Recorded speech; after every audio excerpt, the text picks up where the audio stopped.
احمد و نصلی علی رسول الکریم اما بعد فاعوذ باللہ من الشیطان الرجیم بسم اللہ الرحمن الرحیم السلام علیکم ورحمۃ اللہ وبرکاتہ۔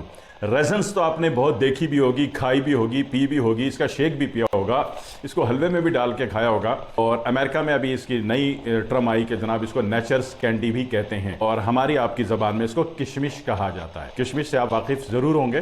کشمش آپ کو ریڈ کلر میں بھی ملتی ہے، گرین میں بھی ملتی ہے، زرد میں بھی ملتی ہے، اور اس کے تینوں کلر میں الگ الگ مزاج ڈھونڈنے کی ضرورت نہیں ہے۔ اس کا طریقہ یہ ہے کہ اس کو مکس ڈالیں ہمیشہ، اور اس کو کھانے میں فائدہ دیتی ہے، لیکن اس کا زیادہ اچھا ہوتا ہے کہ ریزنس کو، کشمش کو آپ رات کو گرم پانی میں بھگو دیں جناب۔ ایک گلاس گرم پانی میں ایک چائے کا چمچ بھر کے ریزن جو ہے، کشمش جو ہے وہ بھگو دیجئے، اور نہار منہ اس کا پانی پی لیجئے، پھر دیکھیں مزہ زندگی کا۔ ایک تو جس طرح کھجور کی نبیذ بناتے ہیں عرب ممالک والے، تو اس طرح ریزنس کی، کشمش کی نبیذ تو تقریباً دنیا کے کافی ملکوں میں بنائی جاتی ہے۔ برازیلین تو اس کی نبیذ پیے بغیر رہتا ہی نہیں ہے۔ ایسا ہوتا ہی نہیں کہ برازیل والے جناب جو فٹ بال کھیلنے والے ہیں، جناب علی کتنی لچک ہوتی ہے باڈی میں نا، اس طرح گھماتے ہیں فٹ بال کو جس طرح آپ کی بیگمات آپ کو انگلی پہ گھماتی ہے، اس طرح وہ لوگ فٹ بال کو گھما لیتے ہیں۔ اس کا راز کیا ہے، ان میں ہمارے میں کیا فرق ہے برازیلینز میں اور ہم میں، کہ وہ کشمش کی، ریزنس کی نبیذ لازمی پیتے ہیں۔ اور طریقہ کیا، بہت آسان، رات کو ایک چائے کا چمچ کشمش ہے ایک گلاس گرم پانی میں آپ نے بھگو دی، اور نہار منہ وہ پانی پی لیا۔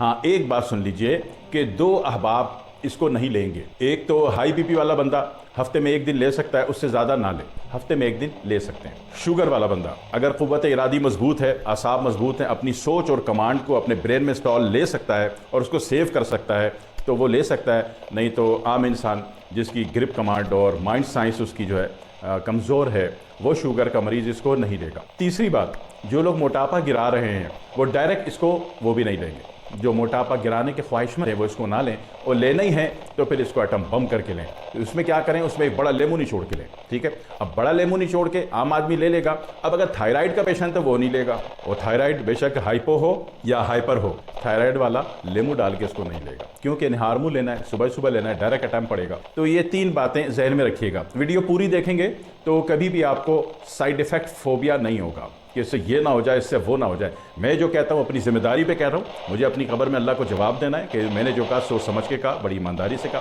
اگر ویڈیو پوری دیکھی آپ نے تو پھر سائیڈ ایفیکٹ فوبیا آپ کو نہیں ہوگا۔ اچھا، تیسری بات یہ کہ اس سے باڈی میں لچک پیدا ہو جاتی ہے۔ چوتھی بات یہ کہ اس میں جو فائبرز ہوتے ہیں وہ آپ کی آنتوں کو اور معدے کو بہترین مدد فراہم کر دیتے ہیں، اور ان کی زندگی، ان کو زندہ کرنے میں، ان کو زندہ ہونے میں۔ اور پھر ایک بات ہوتی ہے کہ جناب علی اینیمیا ہوتا ہے، بلڈ کی کمی ہوتی ہے خون میں، تو بلڈ کی کمی میں اس کا بہت اچھا کیریکٹر ہے۔ بلڈ یہ چاروں کے چاروں بنا سکتی ہے، بولو کیسے؟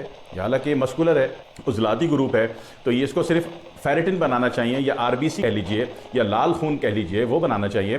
تو مگر اصولی طور پر تو پھر ایچ بی، پلیٹلیٹس اور ڈبلیو بی سی میں اس کا کوئی کیریکٹر نہیں ہونا چاہیے، مگر ایسا بالکل بھی نہیں ہے، کیونکہ ان تینوں کے بننے میں جو رکاوٹ ہے وہ اس کشمش کا، اس ریزنس کا جو فائبر ہے وہ رکاوٹیں دور کر دیتا ہے۔ حالانکہ مزاج مسکولر ہے، مزاج عضلاتی ہے، لیکن کہہ سکتے ہیں کہ یہ چاروں خون کو زندہ کرنے میں اپنے ایکٹ کو پرفارم کر سکتی ہے۔ اتنا بڑا عجوبہ نہیں ملے گا، ورنہ اصولی طور پر آپ کو ایچ بی الگ بنانا پڑتا ہے، ڈبلیو بی سی الگ بنانا ہوتا ہے، پلیٹلیٹس الگ بنانا ہوتا ہے، آر بی سی الگ بنانا ہوتا ہے۔ یہ آر بی سی گروپ ہے، لیکن کمال یہ ہے کہ چاروں بنا کے دے گی آپ کو۔ اور اس کے بعد چونکہ مسکولر ہے، اور لہٰذا جب ہم نے قانون مفرد اعضاء میں ہمیشہ سیکھا، ہم نے پڑھا کہ اپنے بڑوں سے، کہ اگر ایک جگہ تحریک چل رہی ہے، یعنی دماغ میں، اعصاب میں تحریک چل رہی ہے، اور اگر میں نے اعصاب کو چھوڑ کر، نیورولوجی کو چھوڑ کر، اگر میں نے مسکولر یونٹ میں ایکٹیویشن دے دی، اس کو بوسٹ کر دیا، تو ڈیفینیٹلی یہ تحریک تحلیل ہو جائے گی، یہ تحریک تحلیل ہو جائے گی، ٹھیک ہے۔ یہ بہت بڑا طب کا جادو ہے۔ سورہ نساء میں آپ نے تفسیر پڑھی ہوگی، جو معالج مرض کی حیت کو، اس کے مزاج کو تبدیل کر دے، وہ بھی جادوگر ہے، لیکن اس کو برے لفظوں میں ذکر نہیں ہے، لہذا یہ جادو آپ کر سکتے ہیں کہ فوری طور پر جب آپ نے مسکولر یونٹ میں ایکٹیویشن ڈال دی اور اس کی نبیذ پی کے، تو آپ کا دماغ مفرہ ہو جائے گا۔ وہ لوگ جو کہتے ہیں کہ ہم رات بھر سوتے ہیں، رات بھر سوتے ہیں اور صبح اٹھتے ہیں تو پھر تھکے ہوئے ہوتے ہیں، وہ جو کیفیت ہے کہ رات بھر سوتے ہیں، صبح اٹھتے ہیں تو پھر تھکے ہوئے ہوتے ہیں، جسم میں فرحت نہیں ہوتی، جسم میں ایکٹیویشن نہیں ہوتی، کچھ کرنے کو دل نہیں چاہتا، واک کرنے کو دل نہیں چاہتا، اچھلنے کودنے کو دل نہیں چاہتا، ابھی سامنے سے بیلن آ رہا ہے 80 کلومیٹر فی گھنٹے کی رفتار سے، اگر آپ کو کچھ دل نہیں چاہتا تو بیلن تو لگے گا ماتھے پہ ٹنگ کر کے۔ تو یہ ساری شکایتیں آپ کی دور ہو جائیں گی صرف یہ کشمش کی نبیذ پینے سے۔ اور ہڈیوں کو بھی فائدہ، دانتوں کو بھی فائدہ، آنکھوں کو بھی فائدہ، اس میں اللہ رب العزت نے اتنے فائدے دیے آپ سوچ بھی نہیں سکتے۔ چند دن پی کے دیکھ لیجئے گا، احتیاط کن لوگوں کو نہیں پینا وہ میں نے پہلے عرض کر دی، ویڈیو پوری دیکھیے تاکہ 100% فائدہ اٹھائیں اور 100% سائیڈ ایفیکٹ فوبیا کے مریض بننے سے آپ بچ جائیں، اور پھر دعا میں یاد رکھیں۔ والسلام علیکم ورحمۃ اللہ وبرکاتہ۔